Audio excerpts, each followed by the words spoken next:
authorities in the southern U.S. state of Texas are in a standoff with the federal government over a sharp immigration dispute. Observers have argued that the standoff reflects the nation's political fray, warning against a potential constitutional crisis that might further split the country.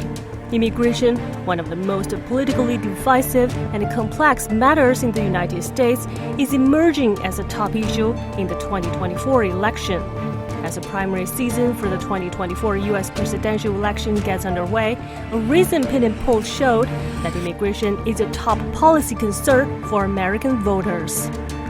I really believe, that this situation needs to be worked between the two, the state governor, the Biden administration, so that they can work together in creating a better situation for everybody. We need to find some common ground where everybody, can help each other.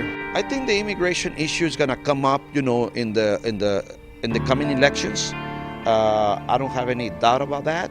I think, it's going to be a key issue because we have a crisis, and that crisis needs to be controlled. Immigration has long been among the most controversial topics in the United States. In recent years, the Democratic and Republican parties in the United States have been at odds over immigration issues. After Democratic Joe Biden became president of the United States, Texas Governor Greg Abbott and other Republicans frequently challenged the Biden administration over policy on illegal immigration, accusing it of inaction. These Republicans have chartered buses and planes to send illegal immigrants to Democratic-led cities. The White House has criticized Abbott and other Republicans for using immigrants as a stunt for political purposes.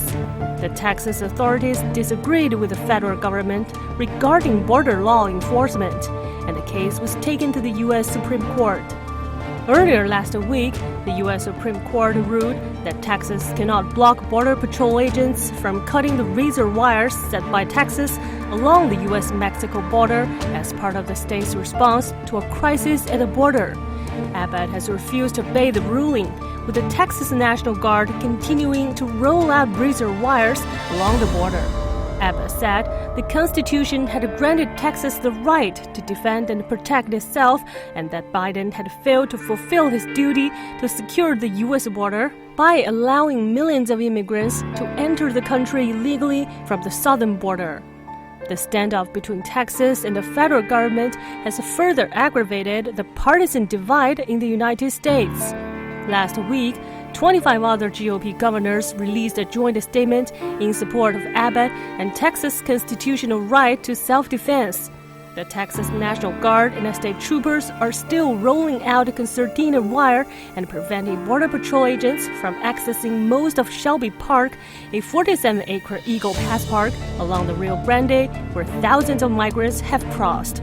Democratic members of Congress have called on the Biden administration to take a tougher stance with Texas, such as federalizing the Texas National Guard and subjecting them to a Supreme Court ruling and the relevant federal laws.